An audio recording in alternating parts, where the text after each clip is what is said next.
আবহাওয়া নিয়ে new update দিল আলিপুর আবহাওয়া দপ্তর থেকে। স্বাভাবিক সময়ে 6 দিন আগে শুক্রবার উত্তরবঙ্গের বেশিরভাগ এলাকায় বর্ষা ঢুকে গেল। আবহাওয়া দপ্তর এই দিন জানিয়েছে, দার্জিলিং, কালিম্পং, জলপাইগুড়ি, কুচবিহার ও আলিপুরদুয়ার জেলার পুরো এলাকা এবং উত্তর দক্ষিণ দিনাজপুর জেলার কিছু অংশে এই দিন মৌসুমী বায়ু প্রবেশ করেছে। বর্ষা ঢুকেছে সিকিমে ও উত্তর পূর্ব ভারতের বাকি অংশেও। উত্তর পূর্ব ভারতের বর্ষা প্রবেশের পরদিনই এত আগে সাধারণত উত্তরবঙ্গে বর্ষা আসে না। ঘূর্ণিঝড় রেমালের প্রভাবে বর্ষা এত দ্রুত এগিয়েছে বলে আবহাওয়াবিদরা মনে করছেন। তবে দক্ষিণবঙ্গে বর্ষা আসার ব্যাপারে এখনও কিছু জানাননি আবহাওয়া দপ্তর।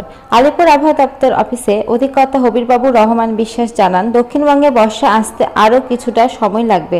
দক্ষিণবঙ্গে বর্ষা আসার স্বাভাবিক সময় 8 থেকে 10ই জুন। তবে বর্ষা না এলেও আজ শনিবার দক্ষিণবঙ্গ জুড়ে বজ্র মেঘ থেকে বজ্রপাত সহ বৃষ্টি হতে পারে, জানিয়েছে আবহাওয়া দপ্তর। বর্ধমান, বীরভূম, মুর্শিদাবাদ, নদিয়া প্রভৃতি কয়েকটি জেলায় আজ ভারী বৃষ্টির সম্ভাবনা থাকায় কমলা সতর্কতা জারি করা হয়েছে। কলকাতা ও 24 পরগনা জেলায়, যেখানে আজ 9টি লোকসভা আসনে ভোট গ্রহণ হবে, সেখানেও বিক্ষিপ্তভাবে বৃষ্টির সম্ভাবনা আছে। বৃহস্পতিবার রাত থেকে দক্ষিণবঙ্গে বিভিন্ন জেলায় বজ্রগর্ভ মেঘ সঞ্চার হতে শুরু করে। বেশি রাতের দিকে কলকাতা ও সংলগ্ন এলাকায় বৃষ্টি শুরু হয়। শুক্রবার সকালেও বৃষ্টি চলে বৃহত্তর কলকাতায়।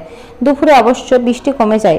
আলিপুরদুয়ার আবহাওয়া দপ্তরে বিকাল পর্যন্ত 24 ঘন্টার মধ্যে প্রায় 72 মিমি বৃষ্টিপাত রেকর্ড হয়েছে। বৃষ্টি ও মেঘলা আকাশের জন্য তাপমাত্রা কমে কিছুটা স্বস্তি মিলছে। কলকাতায় এদিন সর্বোচ্চ তাপমাত্রা ছিল 27.5 ডিগ্রি সেলসিয়াস, স্বাভাবিকের চেয়ে 8.3 ডিগ্রি কম ছিল। আবহাওয়ার অধিকর্তা জানান, ঝাড়খণ্ডের দিক থেকে বৃহস্পতিবার রাতে বজ্রগর্ভ মেঘ আসায় কয়েকটি জেলায় বেশি মাত্রায় বৃষ্টি হয়েছে। শুক্রবার রাতের দিকেও এই রকম বজ্রগর্ভ মেঘ তৈরি হতে পারে। শনিবার বিকেলের দিকেও কলকাতা ও সংলগ্ন এলাকায় বজ্রগর্ভ মেঘ থেকে বৃষ্টির সম্ভাবনা রয়েছে। তাপপ্রবাহ পরিস্থিতিতে খুব বেশি গরমের জন্য এবং বঙ্গোপসাগর থেকে বেশি পরিমাণে জলীয় বাষ্প প্রবেশের ফলে ঝাড়খণ্ডে শক্তিশালী বজ্রগর্ভ মেঘ তৈরি হচ্ছে। ওই মেঘ ভেসে দক্ষিণবঙ্গের দিকে চলে আসায় হচ্ছে প্রাক বর্ষার বৃষ্টি। তুলনামূলকভাবে বেশি বৃষ্টি চলবে উত্তরবঙ্গের জেলাগুলিতে। 4ই জুন মঙ্গলবারে ভোট গণনার দিন পর্যন্ত প্রায় সব জেলাতে সাধারণভাবে হালকা থেকে মাঝারি মাত্রায় বৃষ্টি হবে। কোনো কোনো স্থানে ভারী ও বৃষ্টিও হতে পারে। এই সময়ে বর্ষা প্রবেশের পাশাপাশি একটি নিম্নচাপ অক্ষরেখা অবস্থান করছে উত্তরবঙ্গে। বঙ্গোপসাগর থেকে বেশি মাত্রায় জলীয় বাষ্প ঢুকছে সেখানে, তাই উত্তরবঙ্গে এখন বেশি বৃষ্টি হবে।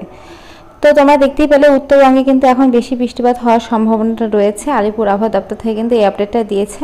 তো নেক্সট কোনো আপডেট পেলে অবশ্যই ভিডিওর মাধ্যমে তোমাদের সাথে শেয়ার করবো। তো আজকের মতো এইটুকুই। ভিডিওটা ভালো লাগলে অবশ্যই লাইক করো। এরকম নতুন নতুন আপডেট পাওয়ার জন্য চ্যানেলটা অবশ্যই সাবস্ক্রাইব করে রাখো। Thank you.